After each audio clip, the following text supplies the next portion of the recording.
I'm conscious. Now what? What's going on? What's going on? What's going on? What's going on? Hold it. What you talking about, doctor?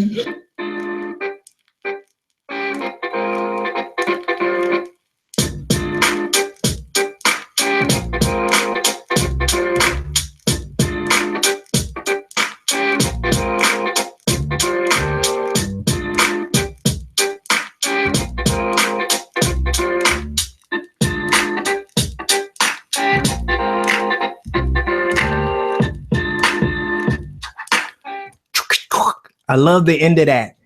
Welcome, ladies and gentlemen, to another powerful, positive episode of I'm Conscious. Now what? I'm Derek Dunlap, and joining me from across the world once again, we had to come back. And do a part two.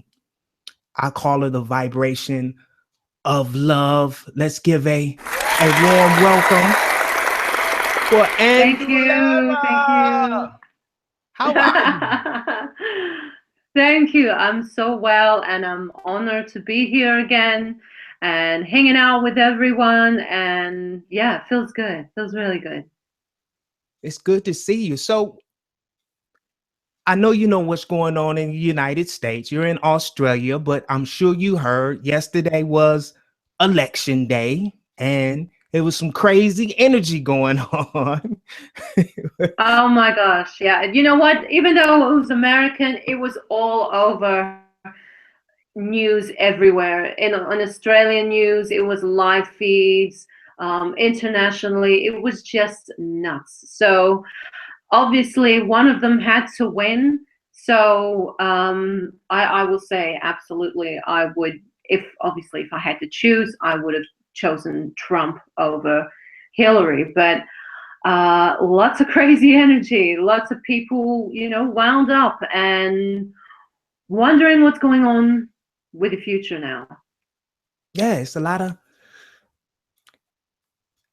different strokes, different folks, but a lot of people, we were talking earlier before we went live, and a lot of people say it's the end times. And just me being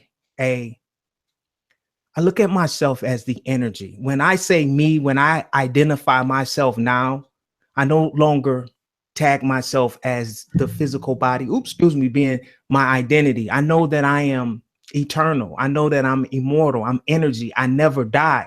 So when they say end times, to me, I feel like it's the end time of 3D as we know it, not of our existence, of this world as we know it, because I exist in multiple dimensions that I travel as non-physical, as energy. So the end times to me, when somebody says, oh, these are the end times, the first thing I think of is this supremacy, this dimension that we've been incarnating back and you know what I mean? Give me your intake on that. When you get end times. Sure. Well, look, I feel like a lot of people's anger and upset and frustration is due to fear. It's all stemming from fear, because people feel like things, obviously, in the current situation of how the economy is right now in America, there needs to be a lot of groundwork covered in order to fix it, to make it right, to make it balanced again. And people just don't feel like Donald Trump, it's all gloat and it's all talk and a lot of rhetoric, connotations. But people have to understand that in order to have change in the world, you must become the change first. You must be the change, because change does not happen from the top downwards. It starts from the bottom up. So the people of America, of the United States, need to develop a fundamental basis to bring about that change, to bring it in your own life. And it starts at the smallest level. So change starts within.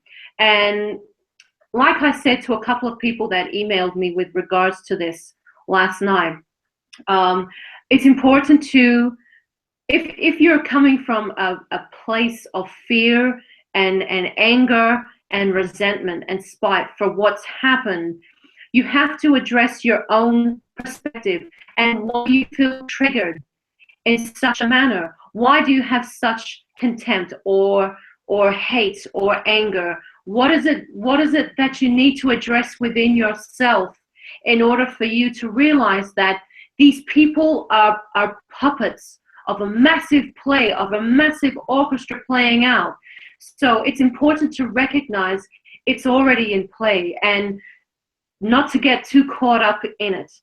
You know, I don't want to say that the whole voting system was rigged, but I truly believe it was, and it has been for a long time, and I feel like everything has been planned.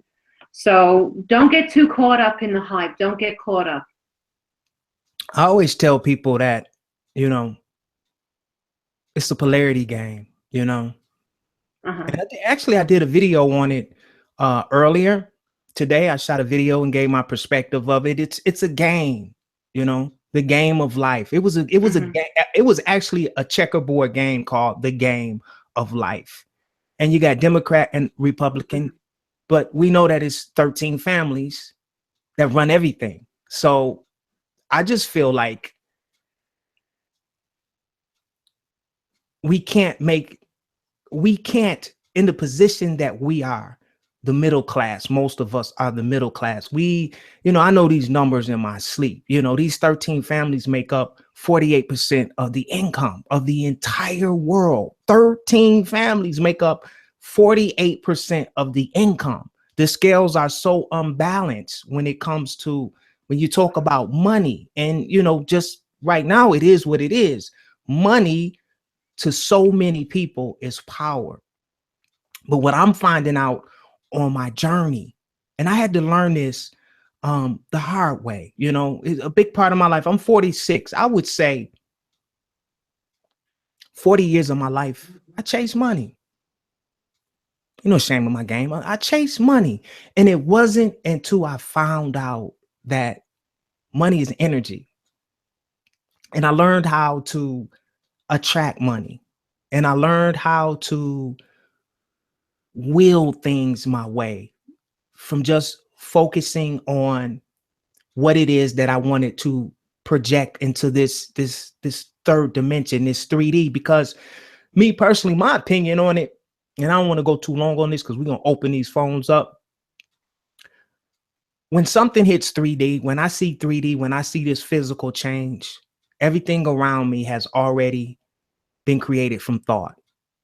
I look at this dimension as like the past, because our thoughts create our future. So I don't feel like we can physically, you know what I mean, take back the power physically. You know what I mean? How people get out and they want to fight, and we can't. We have to mentally raise our awareness. And this is why we have this platform. I feel like if it was 1 million of these platforms, we would instantly, the conscious people would instantly take back the power. There would be no governments. The people would run it. Sure. If I can just follow on from that, a lot of people identify, yes, money with power, but money, again, is just one form of abundance. And the problem with the world is that there is such scarcity in the world. There is a lack of abundance on all fronts, on all levels, and people are suffering and are living in such imbalance and disharmony because of the lack of abundance, which has been in play for a long time due to the powers that be controlling the world. Because look, the top 5% of the richest individuals, the high net worth individuals of the world, could cancel out all the world debt within a day, within 24 hours. Everyone could be looked after. So it makes you question, if our world was so right, then why does this still exist? Why do we, in 2016, still have poverty? Why do we still have crime? Why do we still have war? You know, it just doesn't make sense because our world is out of balance. And those people that are at the highest echelons, at the top tier, zero, I call them not the 1%, but the 0.1%, because they are behind the veil of the veil of the veil. You don't see them. You don't see them publicly. You would never know who they are. And they are the ones that are pulling the strings. And this is where Donald Trump comes into it, or any president for that matter. They are being pulled by the puppet master. There are big people behind the darkest of the dark curtains pulling the strings.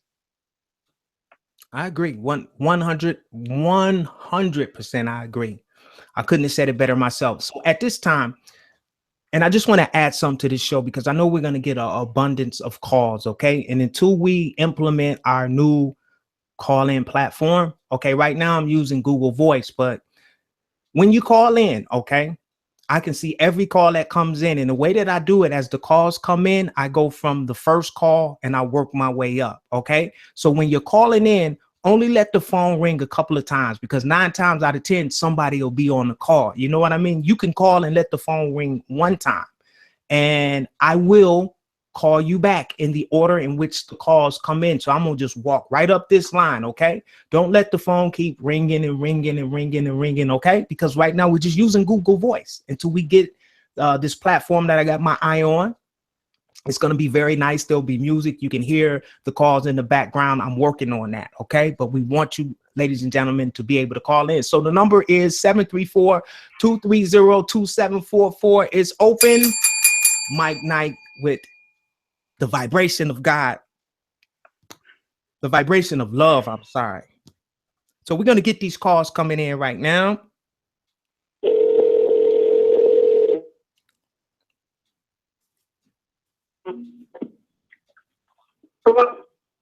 Hello, can you hear me? This is Derek Dunlap and Andulairah live on I'm Conscious Now What? Your voice sounds kind of distant, but I can make it out. But yeah, I just had a question. You were talking about how the 13 families run the world, and I wanted to know how you said that they live inside the world or inside the earth or something like that, and they eat the most replenishing foods. Yes, now you're referring to a video that I made earlier, right? Yes. Okay. Let me elaborate on that a little bit. And I don't want to go too deep into it live for reasons, but you have to open up your mind to this and be ready for this, to receive this. Some will receive this and some won't receive this. A lot of us think that man. I hate to apologize, but I can't really hear you, so I'm gonna go on the live stream right now. Okay. Can you hear me better now? No, not really. And I gotta go anyway, but I'm gonna go on the live stream right now and I'm gonna check it out. Okay. Okay, I'll finish answering your question. Thank you for calling, young lad. All right. So a lot of, and you can add on to this, Andulairah, a lot of people actually think that man runs the world and that what they call extraterrestrials are just a thing of our imagination. But from my experiences in the astral realms, the etheric realms, the eternal realms, coming out of this body, I've been exposed to a lot of different energies and frequencies, and I've been able to just see this dimension from a whole higher perspective. And I realized, and I've accepted, at first it was kind of weird, and you really have to be cautious, like you were saying earlier, who you even share this with. And that's why I love this platform. I can talk to you, ladies and gentlemen that tune in, no holds barred. But we have and always have had extraterrestrials around us walking on this planet on 2 legs, 2 arms that look like humans. And that's who is in control of the earth right now. The earth is being controlled and ran and dominated by extraterrestrials. I call them high conscious beings is what I call them. It's not your average Joe Blow man and woman. Some say the reptilians, some say the Dracos. Now, I can't identify what ET it is. There's a lot of different perspectives, but without a shadow of a doubt, because of the technology, the way things are going and everything that I'm seeing in the astral realms and just all of the cloning and all of the, just, I know it's higher intelligence from what we would call extraterrestrials. You want to add to that, my sister? Absolutely. Absolutely. I would say without a shadow of doubt, there is a very strong extraterrestrial presence influencing the highest echelons of our world. And I say that 100%. It's so present in our reality. It's so present because, again, I reiterate by saying, why is there so much problem and strife and conflict and imbalance in our world? If it was only good human beings running the planet, like, I hope people understand that this disarray, that this chaos is there for a purpose. It is there for a purpose, and it is a grand playing out. Now, I made a video about a week or so ago saying, titled, "Can we coexist with aliens?" And I had 4 points of why the human government, will not disclose the alien presence on this planet. And my last point that I made on that video, number 4, said the reason why there will be no disclosure from the government's end about ETs or alien presence on the planet is because at the 0.11% top tier of our planet, they're not humans. They're not humans running our planet. Now, if I can just say, for example, for the life of me, I can't remember him offhand, but obviously I've done a lot of research into this. There was a very credible whistleblower who was, in fact, I believe he was an engineer who was privy to a meeting undertaken by NATO at an underground facility, undisclosed place. And he basically said there were people from all over the world in a meeting and at a table. Every seat was taken except for 6 or 7 in the back in a straight line. And he didn't know at the time why there would be empty seats. And once everyone was, I guess, in their places and they were starting to deliberate, 6 or 7 alien beings came and sat down and became privy to this meeting taking place. So it makes you wonder, of all the technology, of all the developments that we have had in the last 40 years on this planet, in terms of technology alone, and the acceleration of the technology present on our planet, comparatively speaking to how it was in the 1960s, there is an extreme acceleration of technology. And it makes you question, where did we get this? And from who did we get this from? Because it's not ours. It is not ours. So yes, there is absolutely a dominant presence of aliens on this planet, indistinguishable. They take the guise of a human. Some even look human. And I have to agree with Derek. I don't know who they are, where they are from, but I know they're here. Without a shadow of doubt, they are here. They are here with us. They've been with us. And from the disclosures coming out now, we're just, a lot of us, we're just finding out, we've been in like this dream world. And, for my awakening, another thing that I've, and a lot of people have been doing this all the time too, but, I can only speak for myself within the last 4 years of me being conscious, awakened, a lot of the movies that come out that I watch them now. I can watch a movie now that I watched 10 years ago and get a whole nother meaning of that movie. I could see hidden codes and I could see what they were trying to tell us. And a lot of these movies, someone, and I say this all the time, someone is a vivid, avid astral traveler to even get the information. Some of these movies are based on the etheric realm and space, physical, what they call physical space.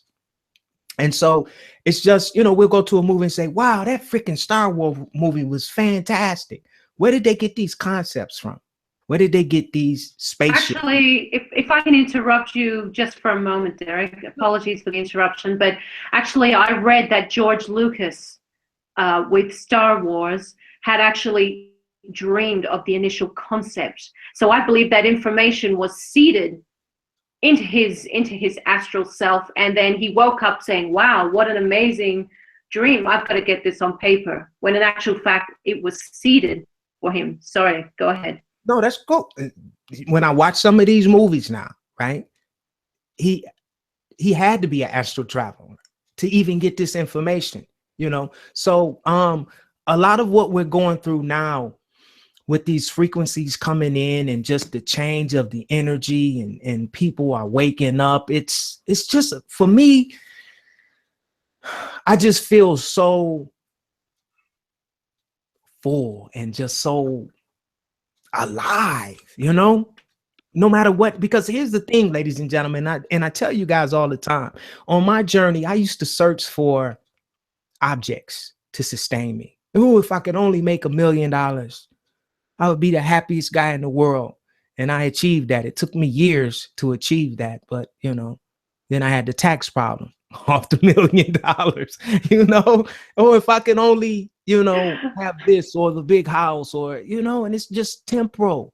It's just temporal. It wasn't until I found that inner peace that when I focus on the true essence of what I am, that energy, when I activate that energy body, that light body, and just float away. Man, you can't, there's people that would pay millions and millions of dollars to have that experience. And that's the organic experience that we all have the ability to do. It's a fight right now over our awareness. It's a fight over our awareness, our consciousness, what we focus on, because we are pure energy. We are energy. And that's why you see all of this technology that's coming out. And I'm a technology guy. I have all kind of gadgets. I like technology, but I am aware that it's a fight for our consciousness. We're becoming more and more and more dependent on technology. You know what I mean? And on the previous show, me and Ryan Cropper, we were talking about this technology getting to the point to where, and I don't know if you heard about this, that it's going to actually kind of offer people to place this chip inside of their body and they could become. Oh no, yes. Quantum technology. I believe it's got something to do with the Mandela effect. Is that correct? Yeah, that's a part of it. It's okay. So, in consciousness, the universe, when you meditate and you just focus on oneness and you become all, when you break through, I'll use that word. When you have that breakthrough and you return, I call it the void. And from the void, I become one with everything. Some people call it the universe. Some people call it source. Well, what they've done is they made an artificial version of this, what we would call the source, what we experience when we bliss in meditation, and we just become everything simultaneously. It's a wonderful experience. It's kind of hard to explain, but you just become aware of everything all at the same time. And whatever you focus your awareness on, you are that. Your mind is just, it's hard to explain. Yeah. But what they've done is they've incorporated YouTube, Google, Facebook, and they're going to have this very, very intelligent computer system like never before. And it's going to require those who want to participate in this artificial intelligent dimension. And they're going to offer you a chip to put, they want to attach technology to consciousness, to make this technology conscious, sort of, because artificial intelligence isn't conscious. It's, you understand what I'm trying to say? So they want to attach Absolutely.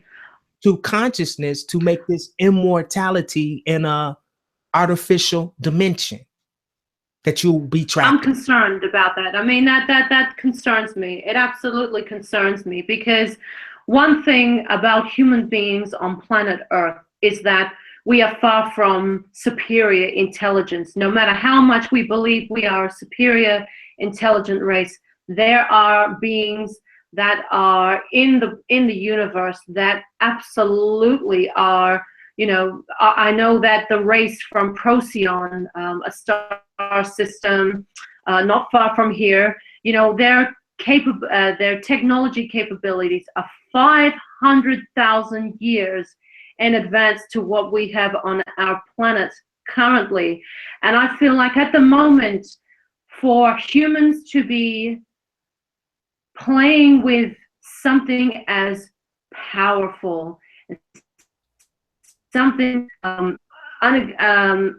inequivalent such as consciousness, and to be trying to merge it with science or technology, we're not conscious enough to be tampering with this yet. And I feel it can create a real crack, a real slip in consciousness, and there could be a lot of issues with regards to playing with the holographic matrix of inserting artificial intelligence into something like consciousness.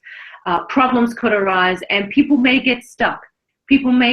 Consciousness may get stuck. Souls may get stuck into this program, this quantum program that they potentially could be developing. And I will absolutely say, consciousness itself is not to be played with. It's not to be played with. It's something far beyond our understanding. And I think obviously there's nothing wrong with integrating elements of consciousness into technology. But when we're talking about changing timelines, changing frequencies, dimensions, without knowing about, we don't even acknowledge consciousness on our planet. We're not taught about consciousness at schools. Like, we have no educational system in place to even educate people about what consciousness is, what awareness is. How on earth are we capable as a human species to even be exploring the merging of science and consciousness? I think it's like handing a child a match to throw at a gasoline bottle, because I feel like we are not ready as a human species to be playing with consciousness. And you know what? Just to add to that, and these entities, these highly intelligent beings know that. And that's why they're going to offer us this upgrade, because there's so many people that, consciousness is raising now. And because they know that the level of consciousness is raising, you still have, I'll give you the perfect example of this. We're coming into the season of death, the winter, which they call where the Mother Earth replenishes herself, and, the ice comes in and melts away and washes away everything. But around this time, they always offer a flu shot. Okay. And we've just been programmed. I don't take flu shots anymore. It's been years since I Don't take the flu shot. Don't take the flu shot. Whatever you do, don't take the flu shot.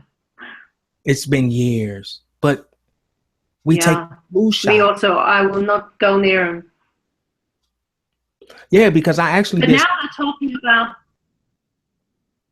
sorry to cut you off, but now they're talking about making vaccinations compulsory, and there could be prosecutions or fines, felony fines for people that do not get vaccinated. I mean, that's scary. For people to have that choice taken away from them, that is something that scares the shit out of me, and I'm not afraid to say it.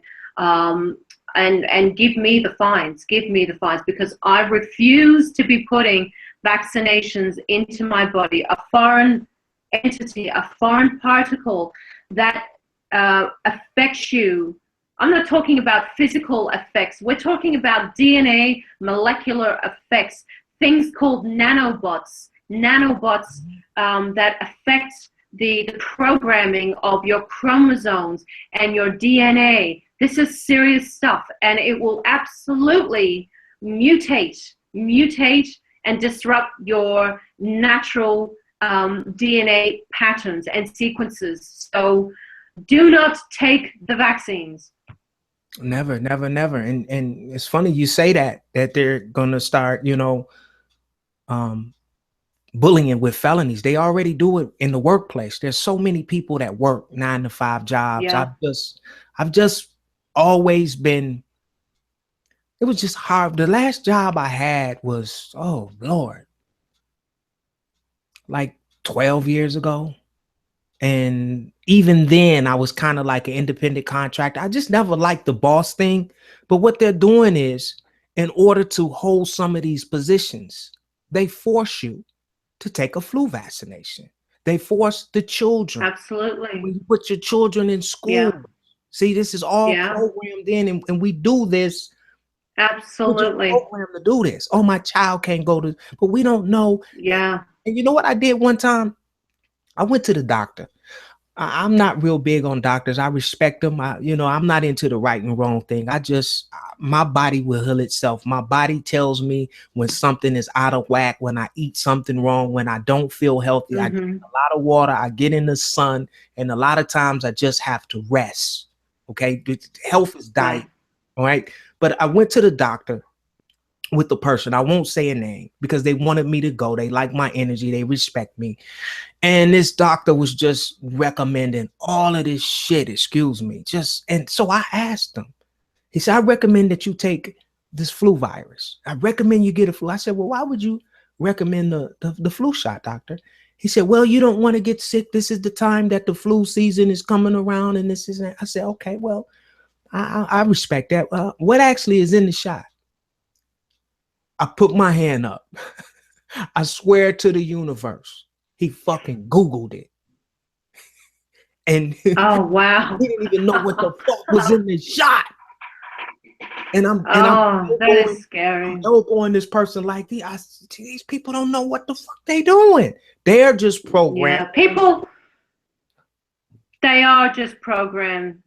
The fear in people when it comes to epidemics, especially like Ebola or the swine flu. I mean, I sympathize with you with an employer. When I used to live in Dubai, I worked briefly for an individual with his own company.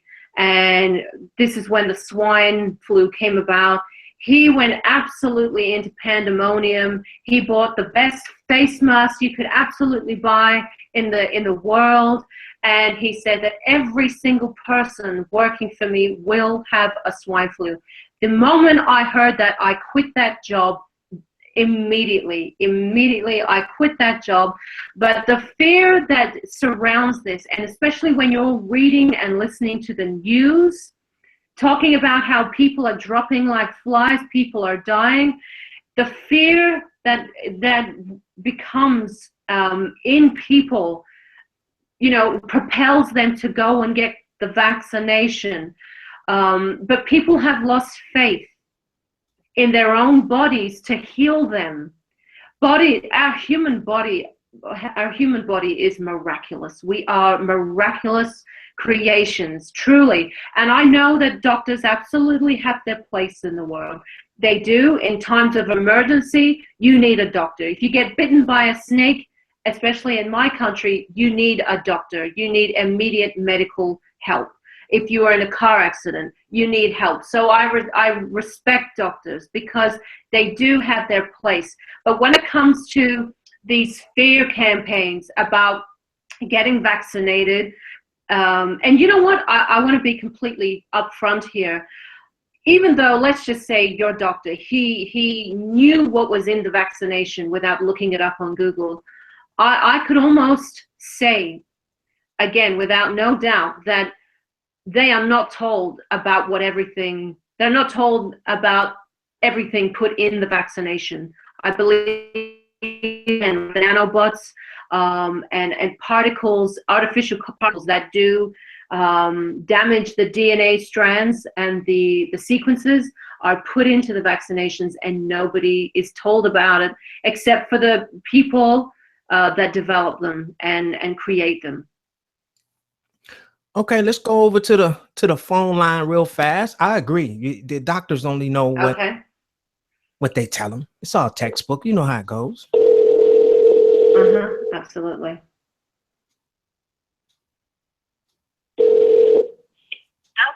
Honey. Hello, it's Derek and Andulairah live on I'm Conscious Now What? You are live. What's your name? Penny. Hi, Penny. How you doing? I'm doing fantastic. How are you doing? Oh, I'm so blessed and full of love from all of this great energy we're generating here live. Awesome. Well, you got the platform. What's on your mind tonight?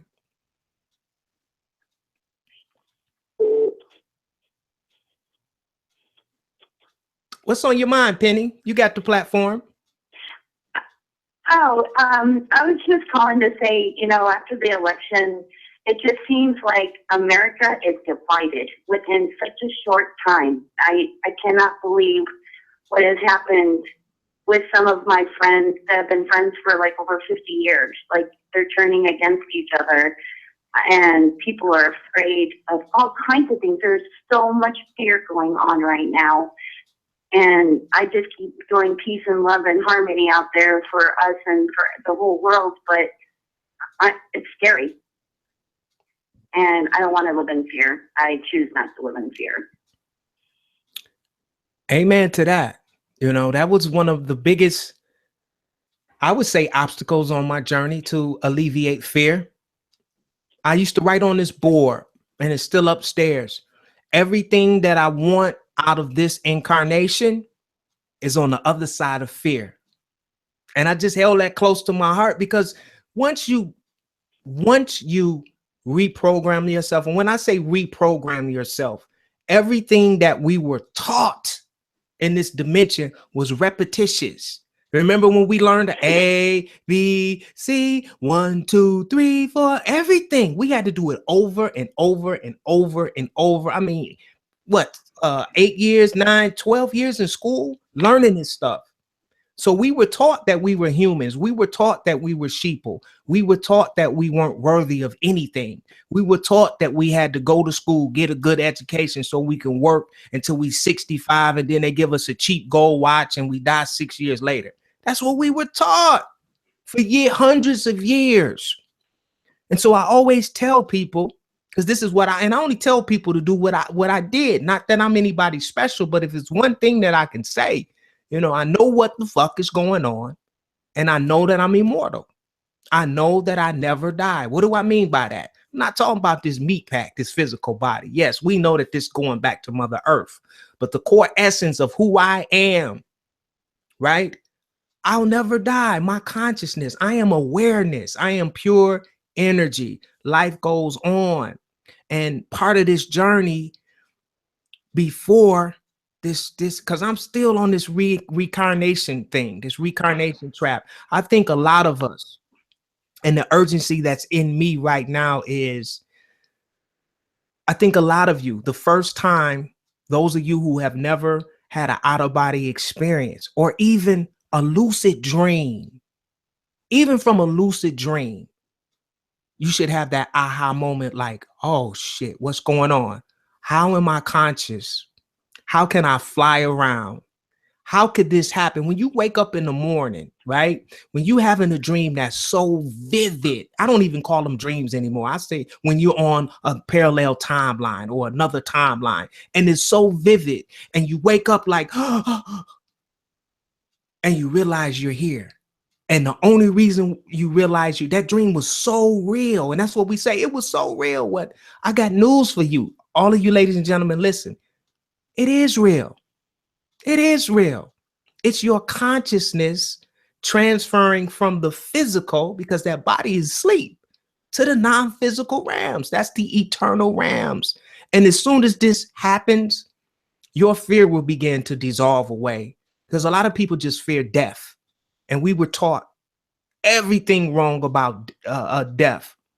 And Andulairah, this death thing, how did this come from religion, this fear of death, like the end of everything? I think it came from you'll die, and if you did something wrong and this and that, you're going to burn forever and ever in hell. Do you think that's where all of the fear of death came from? Absolutely. I believe a big amount has absolutely come from the conditioning of religions around the world. However, I just believe that it's been programmed in us for so many thousands of years that programming has been contained within our cellular memory, and it's just being passed down from generation to the next. And the fear in people about death and about dying, I mean, it's so great that people just, as soon as they find out that they're dying, they stop living. You know, we're all dying. We are closer to our death than the last passing second, than the last passing minute. But it's just a transition. People must understand that death is only a transition into a different frequency. So the fear that people have about death, it's unhealthy. And look, I'm not obviously representing or speaking about all cultures on earth, because there are a lot of cultures that celebrate the death process or the transitional process, and they celebrate, instead of wearing black and mourning, they are celebrating the life of the person that was on this planet. But we have had this programmed within our consciousness, within our cellular memory for so many years, that now we look at death as a morbid thing, when in actual fact, it is just as natural as giving birth. Birth and death cannot do without the other. You know, they have this perfect marriage that if we stopped fearing death, it probably wouldn't be as bad as what everyone thinks it is. And look, if you're listening to this radio station and you're on this planet Earth right now, you have most probably died over 10,000 times already from this planet. The people that are generally on this planet right now are old souls. You're coming from a master class. Earth is a master class. It's a hard place to learn and to evolve, but you get a lot done. And when you die, which we all will, guaranteed, you basically come out of the Earth realm with a badge on you saying, you know what? I was at Earth. I was at that planet, you know, called Earth. I was there, and I experienced, and I evolved, and I learned about myself and about others and about truly the fundamental existence of life. So Earth is a master class. And even though a lot of people refer to the Earth and the realm of Earth as a reincarnational trap, we must remember that we chose to be here to experience Earth. And Earth really, it really is, like I said before, it's a polarity planet. It has the absolute dark and the absolute light. And so you must recognize that there is beauty still on this planet. Look at nature, look at the mountains, look at animals. You know, there is still beauty and paradise and utopia on Earth. But you just have to create the balance, and don't fear death. Anything else you want to add, caller? You know, I just really appreciate you guys doing this because there's just not a whole lot of people that are on the same page right now. You guys are kind of the innovators, which is so impressive, and I'm very appreciative that you guys stick with it and help everybody on their journey because we're all learning. But you know, I will say I have had the lucid dreams. I've had clairvoyance. I've had so much of that. And I think the older I get and the more open I am with it, the more I'm finding that coworkers and acquaintances and types of friends are actually kind of picking up on it and are curious. So together, maybe we can wake some more people up. I love you guys. Take care. Love you too. Thank you. Thank you. Love you too. Let's get some more callers in, my sister. Let's get them Okay. in. That number is Okay. 734-230-2744.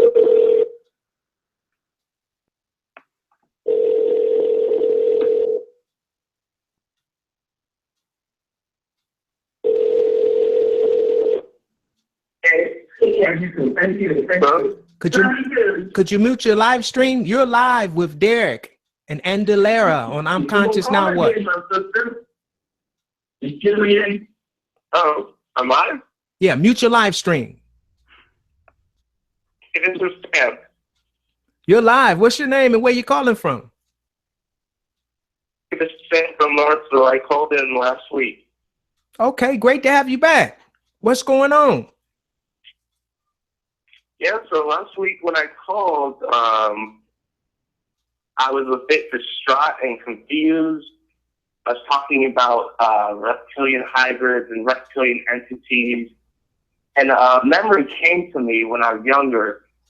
I was about third grade. I was in third grade. I don't know how old I was, maybe 8 or 9. And I used to sleep in my mom's room because my dad, he wasn't around. He wasn't home. He was out of the country. So I would sleep in my mom's room because I was so afraid of all the things that would happen when I would try to go to sleep, the astral projection experiences, the abductions, seeing things in the dark. But I remember one night, my mom sleeps under the covers. She like completely covers herself with covers, and I was always worried she would suffocate. I remember one night I saw something under the covers rapidly moving up and down, up and down. And it was all black, it was pitch black, and I could still see. And what I didn't realize, back then I thought it was an entity sucking the energy out of her or something. But what I realized is that is shape-shifting. It's not something you always see with your physical eyes. Sometimes it's happening in another dimension. So I'm at peace with that. But what I wanted to talk about was mental health in the spiritual community, and I don't hear a lot about this. When I was 18 years old, I was diagnosed bipolar, then schizophrenic, then schizoaffective. But now it's been about 3 or 4 months since I've been on any medication. And there's a certain medication I wanted to talk about called Invega. It's an injection that lasts anywhere from 30 days to 6 months in the system. And all these antipsychotics cause gynecomastia, infertility, blood cancer. But the side effect that bothered me the most was infertility. And in women, it causes irregular periods. So I was wondering what you thought about that and if it had any connection with artificial intelligence and how we would reproduce once we accept that chip. I'll jump on this one first, and then I'll let you piggyback it, Andulairah. I know a lot of people that when I was younger, and this is very common, I'm finding this with conscious people. When I was younger, when I was a young child, I got checked into a mental hospital also because I would talk to myself because I used to, now that I'm conscious, I remember more. I used to see things. I call it bleeding through. You can actually see through. So I know exactly what you're talking about, my friend. That's why I was smiling. And, you know, my mom thought I was a little weird, and the teacher said he talks to himself in class, and I would play with myself with these interdimensional beings, or they could have been my guides, or whatever you want to call them. But I knew, to me, it was real. And eventually I got away from that. You know, as we get older, we get away from it.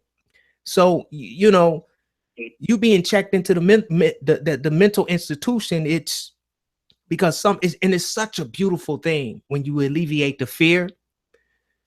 But what happens is, and I'm seeing this a lot, especially with all of this new cosmic energy coming through. And Andulairah told me this earlier. We have to be able to keep a balance. We have to balance that energy with we don't have to now. I don't like to tell people what they have to do, but to blend in with quote unquote society, we have to learn how to keep a balance when we're around one-dimensional people, or they will run your ass into a mental hospital, even your family.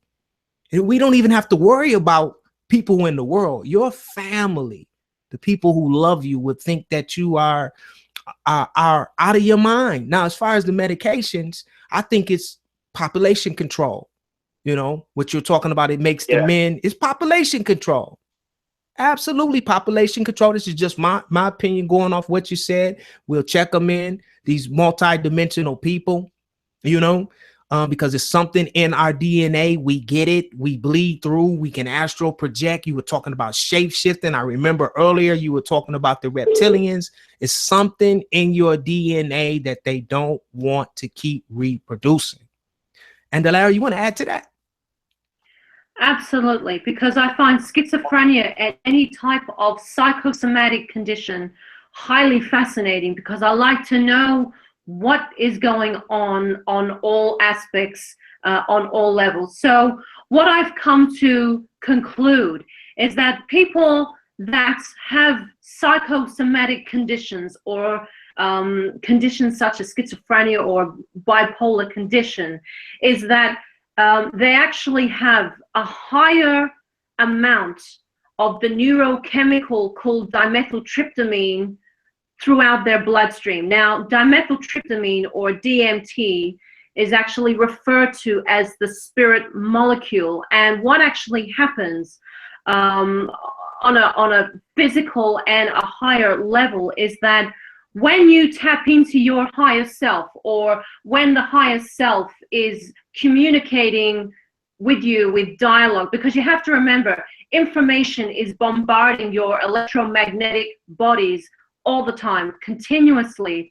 And what happens is that your brain uses the neurochemicals dimethyltryptamine, serotonin, and melatonin to translate these messages and these images.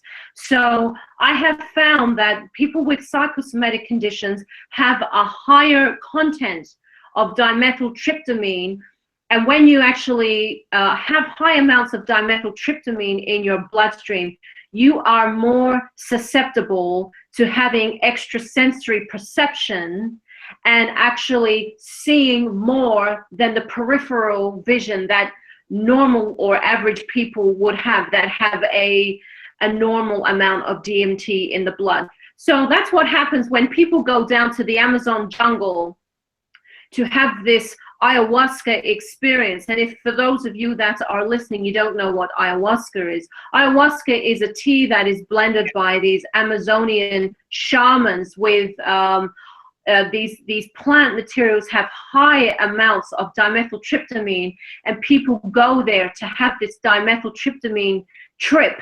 They want to experience slipping in and out and bleeding in and out through these different dimensions and realities, where in actual fact, people that have bipolar or schizophrenia in particular, they do it naturally. And the problem with schizophrenia in our society is that it's not handled properly, and people handle it, or at least medical practitioners or people, neurological affiliated people, obviously are in the neuroscience field, treat these conditions with artificial chemicals, or chemicals that tend to dampen the effects of the neurochemicals in the bloodstream, such as DMT, serotonin, and melatonin.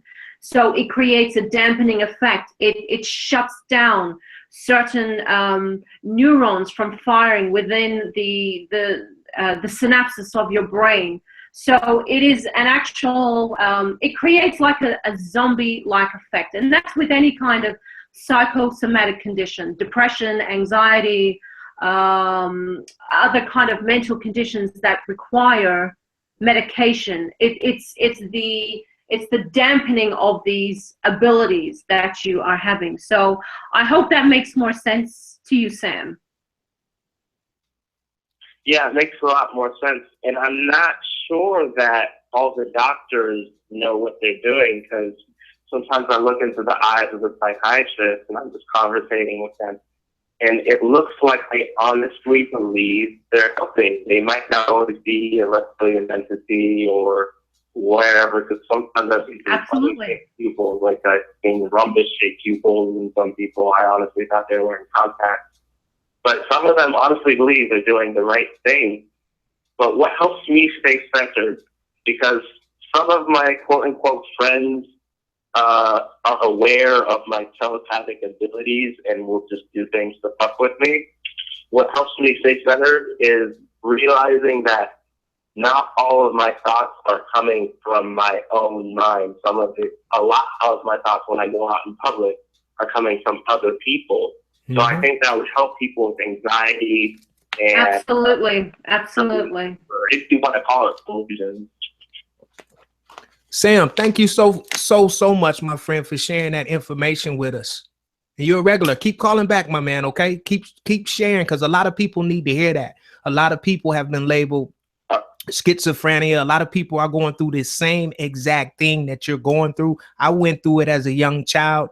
And I just think you're very, very brave, and we love you so much. Thank you so much for calling in, okay? Thank you so much, Derek. Peace and love. Okay, peace and love. What a brave young man to and that's what it's all about. Absolutely. Giving people a platform to just be around people who understand, who get it, who's going through the same thing, who's not gonna judge them, you know? He just brought that back because, you know, I'm sorry, go ahead. I'm sorry.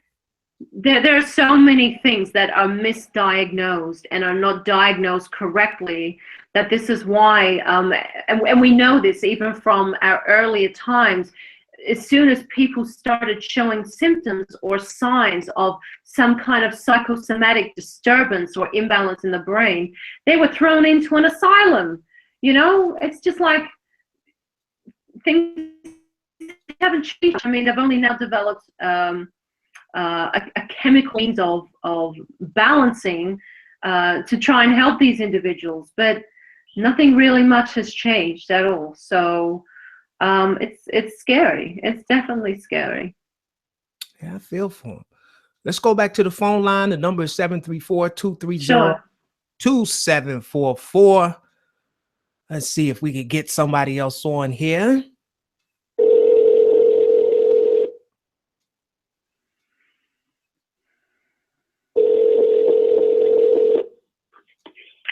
Hello. Yes, you are live with Derek and Andulairah on I'm Conscious Now What? Tell us your name and where you're calling from. 313? Are you in my neck of the woods? Yes, I am. My name is Yolanda, and I am from Sterling Heights. Hey, Yolanda, how are you? I am great. First, I want to say thank you to you, Ryan, and Andulairah. Truly appreciate you guys and all the help that you provide. But my question, hold on, let me turn my TV down. Sorry. My question is this: lately, I've been seeing a lot of what people call UFOs. Everywhere I go, they're there, and I used to be very excited and fascinated when I would see them, but I see them so regularly now. So it's like, oh, there's another one. Big deal. So I want to find out why I see them, because it seems as though no one else does. And, you know, when I go outside, it's big and it's bright and it's like right there in my face. It's right there for everybody to see it, but it's like the only one that is actually taking notice. And I wanted to find out, you know, why that's happening. Andulairah, you want to add something to that, and I'll piggyback? Sure. Sorry, I missed caller's name. Caller, I'm sorry, I didn't hear you. could What you was your name? could you state your name again? Oh, Yolanda. Yolanda, I'm sorry. Yolanda, sorry about that. Okay. So Yolanda, one of two things are occurring here. Obviously, you are being shown these UFOs and these anomalies in the sky as a part of subliminal messaging. There could be actual telepathic contact going on a higher level with whoever is in these ships. Now, let's also point out that a lot of the UFOs or anomalies in the sky these days are not of extraterrestrial origin. I will absolutely say that the government has their fingers on technology that is well beyond what's available in the corporate sector, or even what we Right. is advanced in day and age. The government has their hands in God knows what, and a lot of these anomalies in the sky could in fact be government. Nevertheless, you are privy to seeing these UFOs, obviously for your own discernment. How do you feel when you see these UFOs? How do you feel emotionally? What's going on with you when you see these things? Tell me. Well, I'm the type of person that I'm very inquisitive. I'm always trying, you know, I meditate a lot. I enjoy my journey of consciousness and awareness. And when I am fully connected with the universe, that's when I feel alive and complete. So when I'm driving or when I'm walking or when I'm working, no matter what I'm doing, I'm thinking about how can I become more connected with the universe. So for the last 3 or 4 months, that's been my goal, my focus. And I had an experience to where, you know, I know Derek was talking about, you know, when we have our dreams, there, you know, it's not a dream, it is real. And I had a dream where a UFO was in the sky, and I was with my family, and we were trying to escape it. And my sister and I were trying to crawl under some bushes to hide from it. But it hovered over us, and both of us became frozen. And my sister levitated off the ground. She was screaming so loudly, and I was trying to help her, and I was trying to say that I couldn't move. And the only thing that I could move was my eyes. And my skin began to burn, but it wasn't a painful burn. It was a high heat burn, but no pain, if that makes sense. And then I woke up. It was one of those dreams where I was like, wow, that seems so real. So that's where I am. And I also wanted to ask you if I had a conversation with them tonight, because, I said, I'm tired of seeing you all the time. Is there a message for me? Is there something that you want me to know? Is there something that you need to show me? If it is, just come to me and tell me, because I'm tired of seeing you in the sky, just sitting there, And I don't know if that was wise or not, but that's what I did today. And it's funny that you said that, Yolanda. I see what most people would call UFOs all the time. I always go outside, and I'm just drawn to look up. Do you find yourself just going out and you always look up, right? You're always looking up at this constellation. Okay. A lot of this, like Andulairah said, a lot of this SHIT that's out there now, okay, it's the technology that man has now. It's been hidden from us, It's technology. A lot of things that we think are UFOs are not. Well, they are unidentified flying objects because we're not used to seeing them, but they're not. A lot of them are not extraterrestrials. You know what I'm saying? It's just technology that we have right now, that a lot of it they're testing, a lot of it that they're doing their quote unquote treating us like guinea pigs, you know, that they use some of these devices to actually spray us, because a lot of us are used to seeing the planes flying over us, spraying all this shit on us. So they got different kind of technology now that they use to spray. They got clones. It's some very, I saw the most high tech, not clone, drone.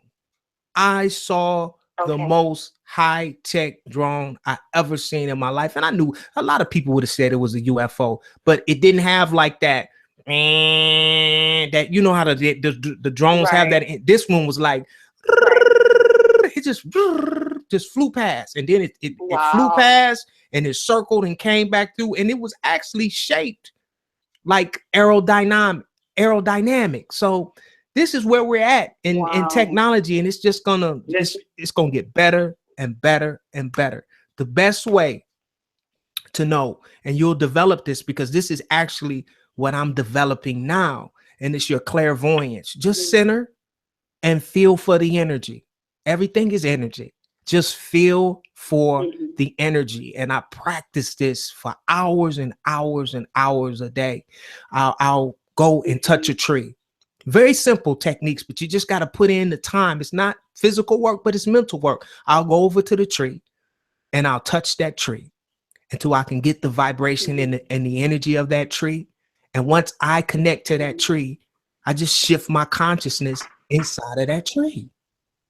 And now I'm seeing a lot of it I don't understand now, but I'm learning how to change my perspective from this physical body to that tree's perspective. And I'm sure it's communicating with me, but I'm not yet at the height where I can say, hey, Mr. Tree, what's going on? But I can shift right into that tree and I can feel that tree. And right now I just feel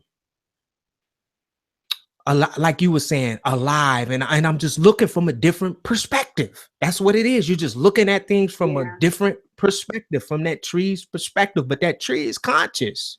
You know what I mean? Well, you know, yes, I do, because I do that with animals and insects. You do it with insects too? With the trees, yeah. You do it with insects, you said too. I can't understand you, Derek. You said you do it with insects also? Yes, and animals, wild animals. Yeah, I do too. I do Squirrels too. I'm with the insects as well. Now that's cool. I haven't did it with the insects yet, but my dogs all the time. My dog Bella, she's about 6 years old. She loves it when I go inside of her. She gets excited. She can feel me. But my dog Eli, he doesn't like it. He fights me. What I do is I just touch him and I use that telepathy on him, and I try to go in and he'll fight me. He'll shake his ears. He can feel the energy. He'll just shake his ears real hard. He can feel it.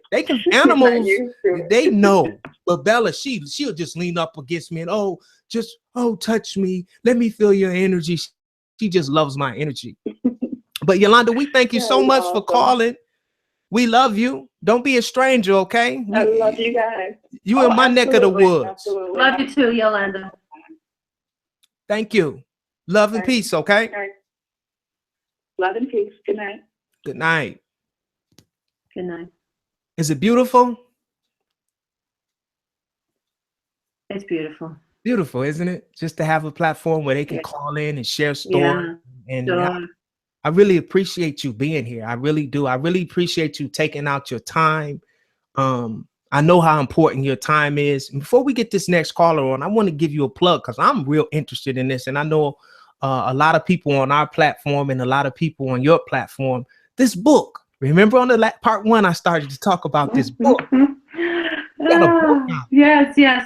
Okay, I actually have the book. The book here is Eyes of the Scarlet Rose, if you can see it here. The The book, it took me a little over 3 months to write. Now, obviously, this is a very short time to write a novel of this size, more than 84,000 words. However, the reason it was so easy is because it was inspired by true events.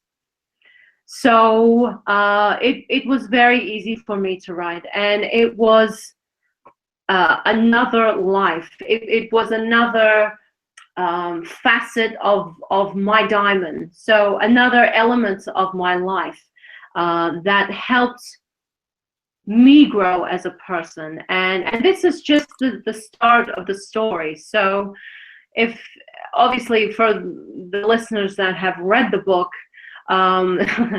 they will know that it finishes probably not the way they wanted the story to finish, but that's how it finished. And I had to cut the book somewhere, but basically, for the people that don't know about my background, I used to work as a personal assistant for an extremely wealthy family in the United States, and because I lived in the United States for six years, almost 7 years, and I lived a very different lifestyle, extremely different lifestyle, but all the same, validated because it's a part of who I am and a part of my history, and that's how it is. So it was a real journey, and the book was a real journey, and it began because I'm actually working on another manuscript right now that I've been working on for years. So that just shows that, you know, books can be written in 50 years or a book can be written in 3 months. And I just had the nagging intuition, and I've always honored my intuition. The intuition was like a bird on my shoulder, and I just had to get it on paper. And I thought initially that I would just write an A4 plot page, but that A4 page turned into a virus, and I could not part with this. This virus took a hold over me, and then this is the result. The book is the result. So, you know, if you want to get to know me a little bit more, read the book. It may not be everyone's cup of tea, but obviously it's inspired by true events, and you know, you can take it with a grain of salt if you like, or you can enjoy it. But I've had fantastic reviews, and I'm just very pleased to hear that, you know, my book is well received, considering that I did the start to finish all on my own. So, you know, it was a very big learning process. That's great. That is fantastic. Now, where can we pick up this book? Can we get it on Amazon? Okay. Yes. Is this book available? You can get it on Amazon. You can get it on Amazon at Eyes of, yeah. And then I have a website called eyesofthescarletrose.com where you can purchase it. So you can get an ebook copy on Amazon or the paperback, the print on demand copy, or you can get the collector's edition, which is the prettiest one, which is all the foiling, and, you know, a lot of work has gone into this. A lot of money has gone into this. So, you know, you can go to Eyes of the Scarlet Rose to get a signed collector's edition as well, if you like. So it's up to you. So most of all, I hope you enjoy the story. Well, I know I'm a very, very avid reader. I'm gonna have to check it out. I will say, though, a word of caution. It is an erotic romance. It's for mature audiences only, 18 years and over. So it's not a vanilla novel by any means. So be prepared for a bit of color. I'm ordering mine right now. No, I'm just kidding. Let's go back and get some more callers in here.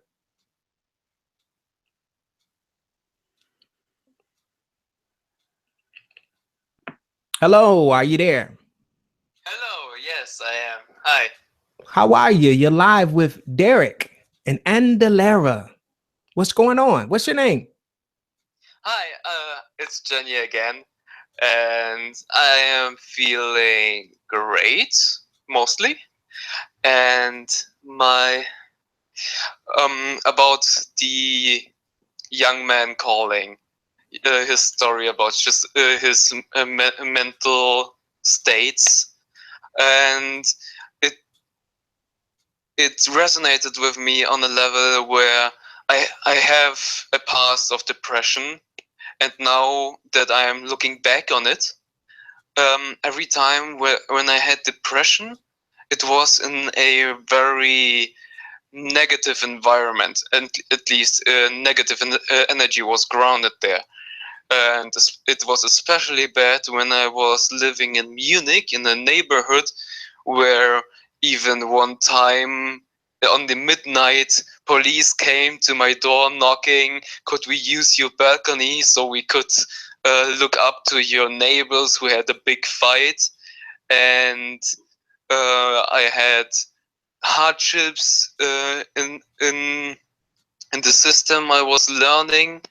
I was in school and I was alone, so I think my environment and my own circumstances really acted like a catalyzer, and it just catapulted me really deep into depression.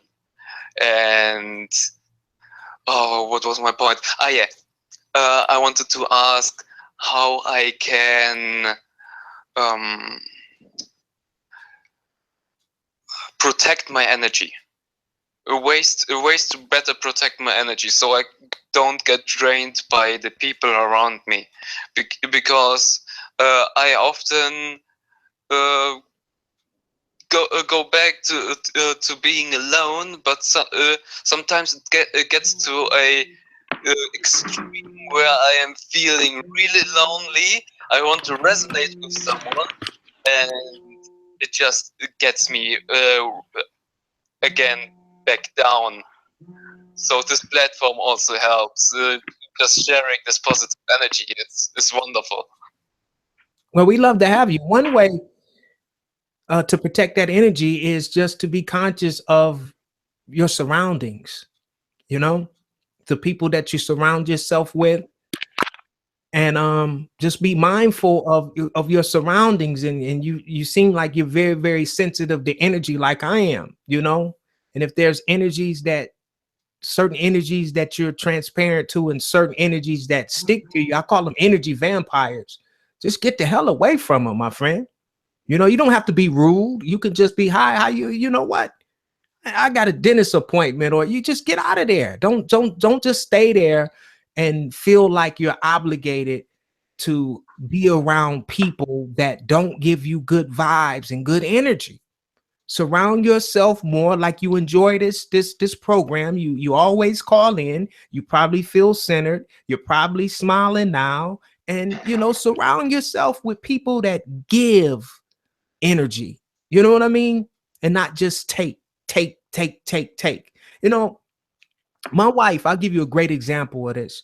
My wife has a very huge family, and my wife is just a loving, giving person. I mean, she gives. She's the best example of a servant in this incarnation that I've ever, you know, I spent a lot of time with her, that I've ever, you know, come in contact with. And she just gives until she just passes out. She can't give anymore. But on the other hand, and I don't feel selfish about this, I'm very now selective of who I share my energy with. You know, my wife has energy vampires in her life that I've identified, and I told her about them. And sometimes it's loved ones, it's family, it's, you know, best friends that just suck all of the energy out of you till you just become so frustrated. And these are the triggers that cause a lot of you to just, you know, I call them triggers that just send you over in overdrive. You just lose it. So guard your energy. That's you. Your energy is you. Guard yourself. You know, sometimes when we talk about this energy, we talk about it as being like a separate entity. You are energy. So guard yourself from people that try to consume you, my friend. Andulairah, you want to add to that? Absolutely. I'll add to that. I'm sorry, I missed your name, but I just want to say that you must remember at your fundamental level that you are a being of love. You are made from love. You're made with the most immaculate conception conceivable. For you to be able to create such a flawless physical shell from your consciousness, I mean, that demands the highest respect, to be able to create something out of energy such as the human body. So first of all, you demand nothing but love and acceptance for yourself, and accepting yourself just as you are, because you must know how incredible you are as a human being walking on this planet. You are exceptional with every breath that you take, and it's important more than ever that people remember this about themselves. So I know you've been surrounded with negativity, and I know that you, I can see clairvoyantly speaking, you are a very empathic person, and you find yourself being influenced by this negative energy around you. And negativity only begets more negativity. So I feel, caller, it's so important for you to remind yourself every day of your greatness, because truly, you know, if we're going to be very black and white about this, you are absolutely a god walking on this planet. You have that fragment of divinity within you. So that makes you of God aspect, that makes you of godness, of source.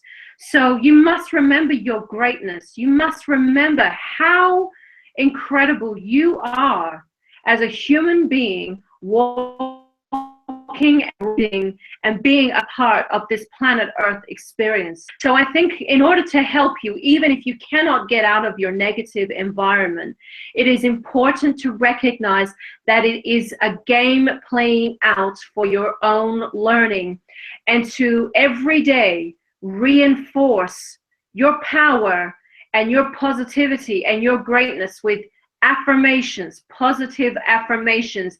And I can guarantee you, once you reinforce those positive affirmations, you will see how your energy will change in frequency. And not only that, your positive energy is going to start alkalizing and changing the negative energy around you. You must know that the power of love is much more powerful than the power of darkness. Or of sadness. Love, you are created from love, so you have to acknowledge the power of that. So it's important for you to have those positive affirmations, and to not just read it, but to believe it, and read it. And even if you don't believe it, read it until you do. Read it until you do. And one thing that may help you, and it may seem silly in the beginning, but smile. Force yourself to smile. And it may feel very cheesy in the beginning, but I guarantee you, after a minute of you forcing yourself, smiling, you will start to believe that smile. And that smile will become genuine. That smile will become real. And you will immediately change in your body frequency. I hope that helps you. That was meat and potatoes right there, Eugene. Did you get that? I didn't get that. Yeah, and I'm recognizing already the change around me and family and friends. But it demands a good amount of energy, I must say. It demands absolutely conscious effort, a constant effort, and it will be exhausting. In the beginning, it will be exhausting, but the more you keep at it, the easier it will become. Okay.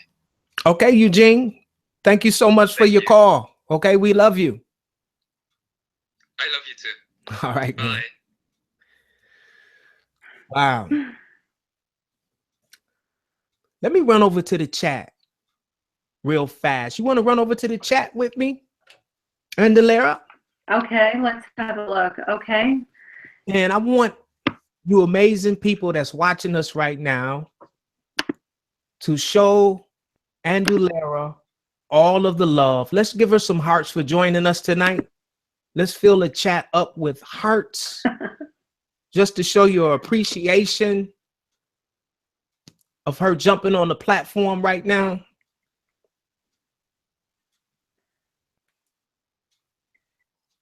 My page is just loading. It's just loading up.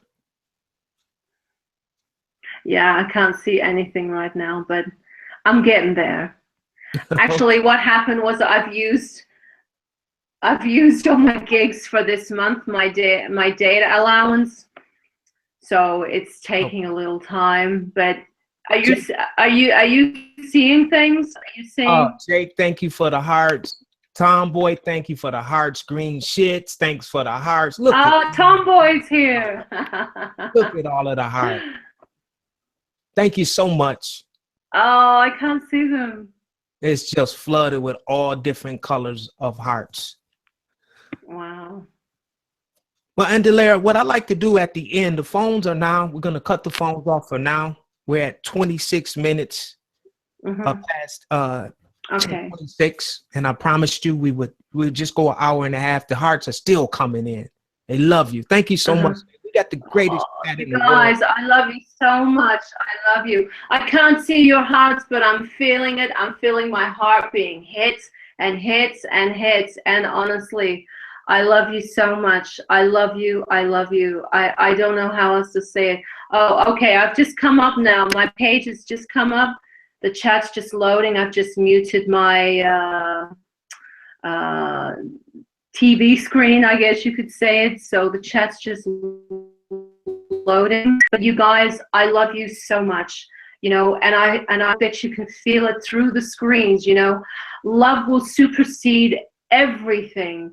So love just knows no bounds. And I thank you. I'm honored to connect with you all here tonight. And I love you so much. I love you. Thank you. We love you too. We love you. And don't be a stranger. Check in on us every now and then, and we'll check on you. And you can find Andulairah's link right in this live stream video, Andulairah.com. And you can I've just seen the group chat. Oh, it's so oh my gosh, this is amazing. They love you. How could they not? I call you your nickname. Oh my gosh. I love you guys. So we thank you for joining. Oh my God, I'm swelling. I'm just becoming red right now. I love you so much. We love you too. We love you too. Yeah. I just want to say to you, Derek, thank you for again inviting me on here, and truly, you, the people that connect with me online, you are my family. You are my family. I'm honored to walk beside you on this planet at this time. So even though all these heavy things are happening on the planet, you know, the election, the wars, everything. I don't need to mention them all because you all know that there is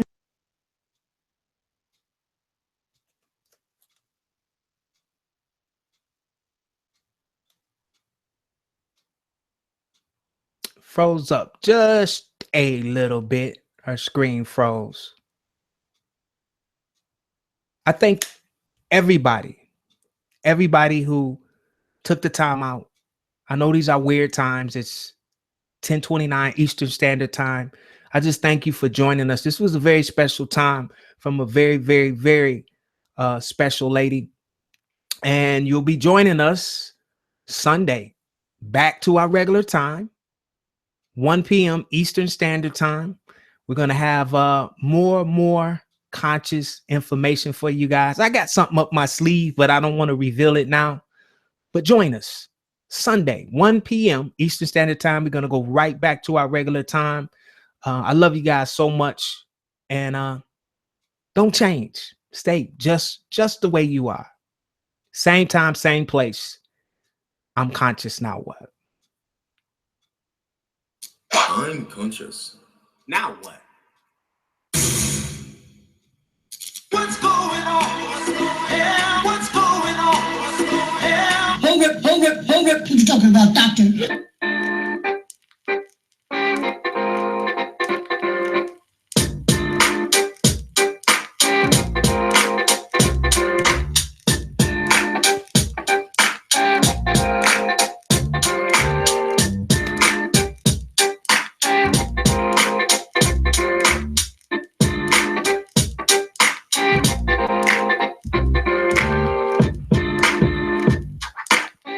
Peace.